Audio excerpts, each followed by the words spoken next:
Hello, this is Miraj Patel here, and today we are going to be finishing up our unit on momentum, and we're going to be talking about types of collisions and two-dimensional uh, linear momentum problems. As you can see in this little picture here, two-dimensional momentum problems just means that there are angles involved when the objects collide. So we're going to be talking about how to tackle these types of problems. So first we're going to talk about the types of collisions. There are three types of collisions you need to know. There are elastic collisions, meaning that the momentum is always conserved, but the energy is also conserved in an elastic collision. So elastic means that the energy is conserved. Inelastic means that the kinetic energy is lost, or some of it is lost. And then completely inelastic means that the objects, when they collide, they stick together, and from that energy is also never conserved in that. So there's three types. Elastic is pretty much the rare one, where kinetic energy is always conserved, or is conserved. Inelastic means that some of it isn't conserved, and then complete inelastic just means it sticks together. And to check whether a collision conserves energy, we must basically add the total kinetic energy before and after the collision. And if you remember back from energy, kinetic energy is just 1/2 mass times velocity squared, 1/2 mv squared. And by the way, completely inelastic can also be referred to as totally inelastic or perfectly inelastic. So those are the types of collisions there are. And this picture here is an example of an elastic collision. And elastic collisions, usually if the masses are the same, they will always hit, the first ball will hit the second ball and it will completely stop. The white ball will stop, and the black ball will get all the kinetic energy, so it'll keep moving with the same speed. So this is an example of an elastic collision because all the kinetic energy from one transferred into the other. But rarely does that ever happen. If you ever played pool, most of the time when the white ball hits, it always falls back and the black ball might move, or they both move together. So this is just an example of an elastic collision. So here we're going to start off with our first problem. A 1 kilogram ball is traveling straight to the right at 3 meters per second. It collides with the ball that is 2 kilograms, and the 1 kilogram ball rebounds left at 1 meter per second. But the other ball moves to the right. Does this collision conserve energy? Okay, so uh, first draw a picture. And so here I drew one smaller ball, which is a 1 kg ball, moving 3 meters per second to the right. And there's a 2 kilogram ball just sitting here, okay? So this ball hits it, and right after the collision, the 1 kg ball moves backwards to the left at 1 meter per second. 2 kilogram ball moves to the right, but we don't know how fast it's moving. Okay, so first, to find this energy, we need to know the speed of this 2 kg ball. So first, we have to figure out the speed, and we will calculate that using momentum. Because momentum is always conserved, so we can always trust it in a collision. So let's solve for the speed. So first of all, the initial momentum was just the first ball moving to the right. So momentum is mass times speed, velocity. So it was 1 kilogram moving 3 meters per second. So it's 3 kg meter per second. So, and it's important that you figure out what you want to call positive or negative. I'm going to call it positive because it's moving to the right, which is what most people like to have. But you could call it negative, but you have to stay consistent. So whatever system you use, always stay consistent. So, so I'm going to call the right positive. Anything moving to the right positive, to the left negative. So the final momentum is the sum of the momentums of the two balls. So in our system we have two balls, so we have to find the final momentum. And since we know that momentum's always conserved, the initial momentum and final momentum must be equal to each other. So if we have a little equation here, the initial momentum was 3. We know the final momentum is somewhat can be used to solve by this expression here.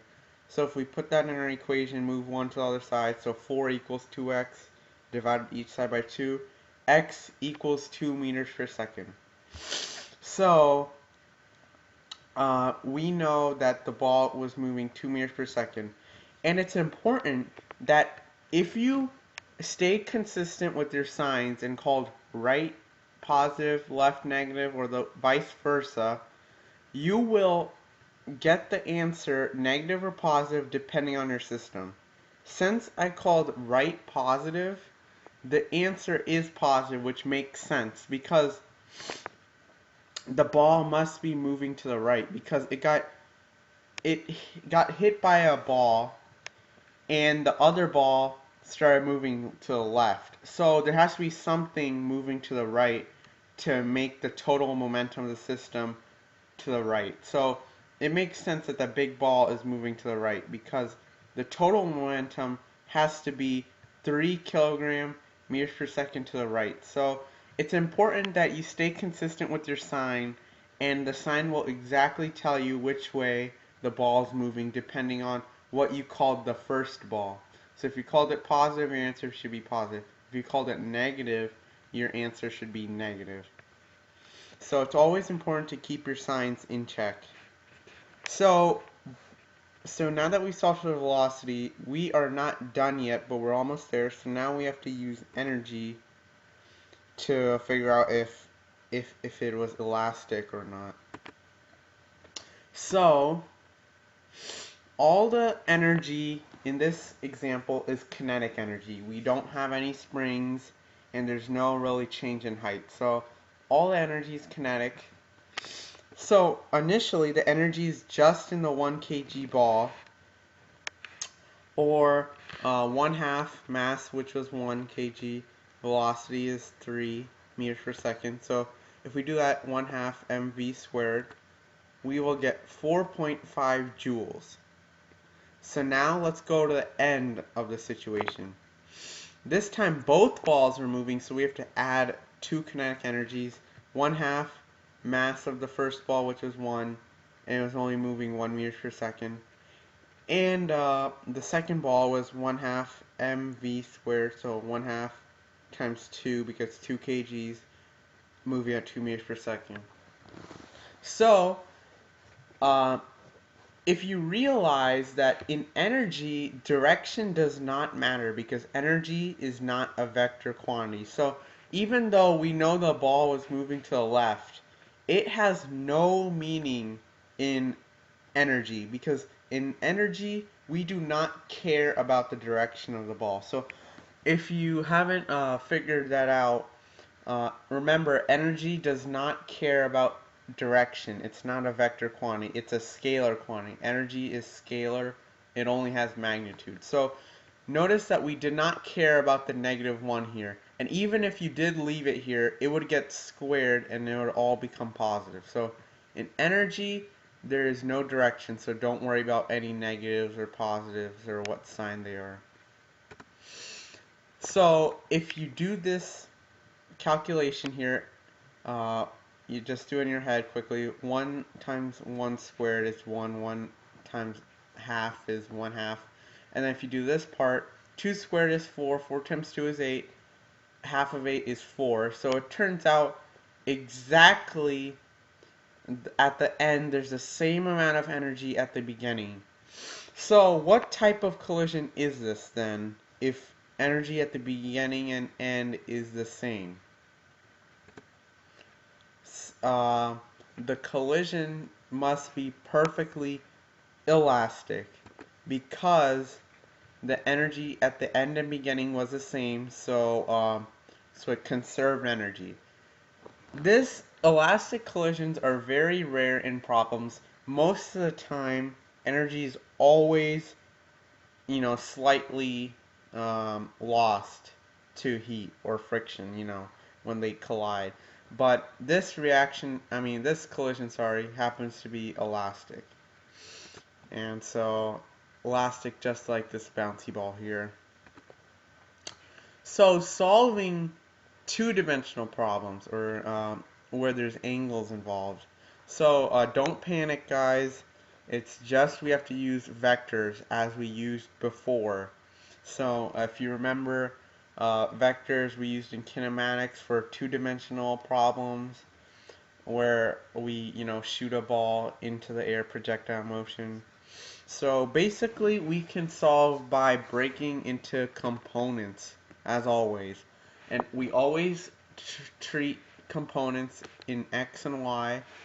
So, so we have x and y components.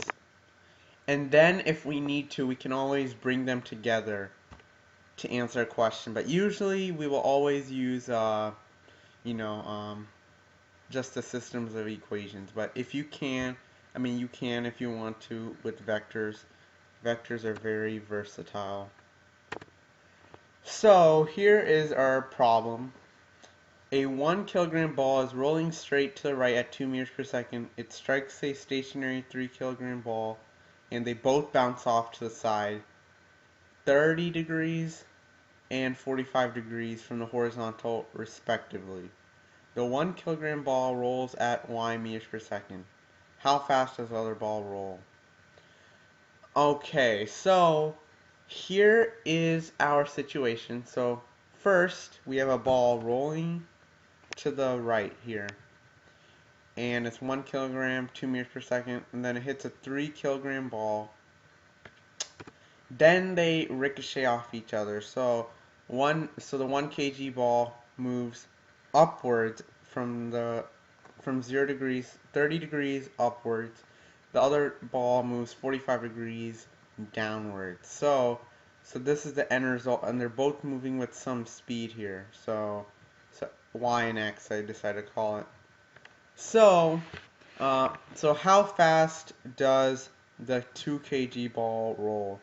So, so I didn't really have to tell you that it moves with y meters per second, but if you had to, you would just call this x or y, whatever you want. So I didn't really have to give you that, but I just happened to do that. So first, we have to break it into vectors and components. So we have to write out initial and final momentums in each of the two axes. So we have x and y. And so initially in the x, momentum is only is 1 times 2 because it's 1 kg 2 meters per second, so 2 kg meters per second. So it's 2 because the ball is moving in the x direction and it weighs 1 kilogram. So because it's moving 2 meters per second in the x. Unlike the x, the y, the momentum is 0 because in the y, if you look at the ball vertically, the ball is not moving anywhere up and down the picture. So if you look at it, think of this as an aerial view. The ball is not moving anywhere up or down. It's only moving to left and right. So the ball is not moving in the y direction, and therefore momentum is mass times velocity. Velocity is 0. Momentum in the y is also 0. Okay, so the final momentums, we have to use a trig and vectors to figure out what's in the y and x. So in the x direction, first, x, whenever you have an angle measured from the horizontal, x is always cosine. So in this problem, you put the mass, so 1, because the ball weighs 1. Y is the speed, but we don't know. And then cosine of 30 is the component of the speed that's in the x direction. And then if we do that for the other ball, since the ball weighs 2, that's the thing that changed, and the angle, of course. X is its speed. Cosine of 45 is because its angle is 45 from the horizontal. And this last part is the component of its speed. And so basically, cosine will always give you in the x direction whatever of this vector here. So we have this vector, and we want to find the y component. So I mean the x component. Sorry. So cosine will always give you the x component, and then sine will give you the y component. So this, we want to find the x and y components of the speed, and we have the mass, so we just multiply the mass times the components in their proper areas. So for the x, we do the cosine, y's we do sine. So again, 1 y sine of 30, because the ball weighs 1, y sine of 30 gives you the y component of the first ball speed, the 1 kg. 2 x sine of 45. So 2, because mass. X sine of 45 is the y component of the second ball, because it's on this side. So because it is moving downwards, it has a negative sign in the front. So since it was moving downwards, as you can see in this picture, the y component of this ball is obviously downwards because it's going below the x-axis. So imagine this a coordinate plane, it's going downwards. This one, it's moving upwards and to the right. So upwards and to the right is positive, positive. This one's moving to the right but downwards. So it's important you have that negative sign right there. Otherwise, this whole systems of equations is not going to work. And so if we add these two equations, if you remember in trig class and algebra, sine and cosine of 45 are exactly the same, 1 over root 2. And since both of these terms are exactly the same, we can add these two equations and cancel these out using elimination. So then we will get y cosine of 30 plus y sine of 30 equals 2. And then if we distribute or factor out the y here, we will get this expression, and if you solve for this, y will equal, if you solve by dividing each side by 2 and multiplying by y, you will get, dividing 2 by sine of 30 plus cosine of 30, you will get 1.47 meters per second for y. Okay, so now that we have y, we can plug it back into one of our equations and solve for the other one. Solve for x. So if we do this, so I plugged it into the first one, as you can see. And if we move everything so that x is isolated, so basically we subtract this 1.47 cosine of 30 to the other side and divide by 2 cosine of 45. So if we do that, x will equal 0.51 meters per second. So when having problems in 2D momentum, always be careful with your algebra and the signs.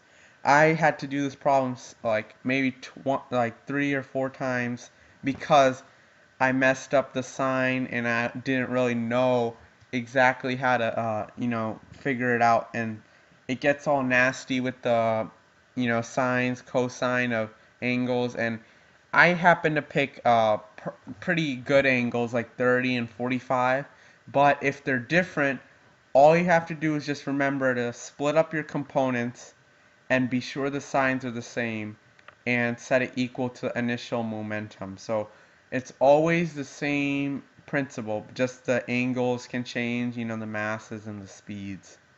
So just be careful with the signs, and I'm sure you will solve these problems perfectly. Um, so make sure you know your signs, vectors. Vectors need to have consistent signs. So here are some key things about momentum in general.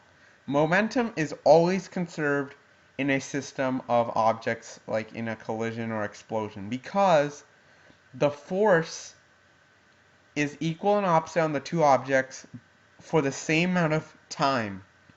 So therefore one gains momentum, the one gains some momentum while the other one loses the same amount. So it's always conserved all the time. Momentum is a vector quantity. If you did not know that, you would not be able to solve the problems correctly because vectors need signs. So momentum, I like to call momentum to the right positive, up positive, down negative, left negative. So always remember momentum is a vector. So keep the signs straight. Anytime you see the word collision, think of momentum. Or if you see explosion, but usually explosions are rare, but it could happen, and you could also use momentum to solve that. So think about momentum when you hear the word collision in a problem. So if you're on the AP test and you see a collision, most likely you're going to be using momentum in some shape or form. Impulse is a change in momentum. And if you remember back from the first video, or the last video, force times time equals momentum. So if you have a graph that says force times time, force times time is, impulse. So if you remember, if you see a force times time graph, think of impulse and momentum. And then you can use that to solve a problem like we did. And I'm sure your physics teacher has introduced that, especially if you're in AP. Graphs are very important for you to learn, to know about, and how to read. When dealing with two-dimensional problems, solve momentum in each axis independently. And when you have, like we did that one problem, we solved in the x direction and the y direction. And you set up a systems of equation, and you basically go through the same rules as in algebra and solve the system, and slowly but surely you will get the answer. So always remember, again, keep the signs consistent. Right positive, up positive, left negative, down negative. And you will not go wrong with the problems. So thank you for watching my physics video today. So today we talked about collisions, types of collisions, and 2D collisions, and momentum problems. And then the next video we're going to talk about, the next group of videos we're going to talk about Newton's laws, and we're going to talk about forces and how to solve with free body diagrams and stuff like that. So if you liked today's video and enjoyed it, helped you out, please tell it to your friends and tell them about this video, and like the video down below.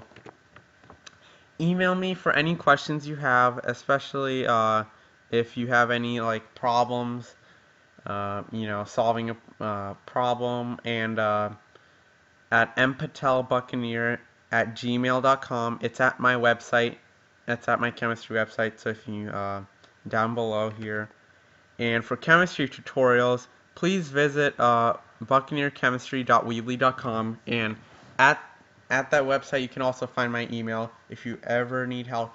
And some great problems you can find are at, as I said before, Rice University. There's this OpenStax college textbook, and so it's free, and um, it's a great source for a bunch of problems on all sorts of stuff you would find in your physics class. So go to go somewhere and please practice these kinds of problems.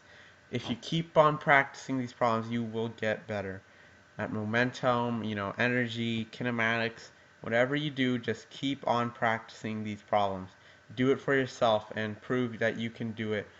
Or even if you like pause a video and or or just know how to solve the problem that I do with you, so you can check your answer as many times as you can. Like write down the problem and try to see if you can solve it yourself, and maybe change around the numbers and see how that goes. So keep on practicing these problems. I hope this video helped you, and I hope to see you next time, and have a good day.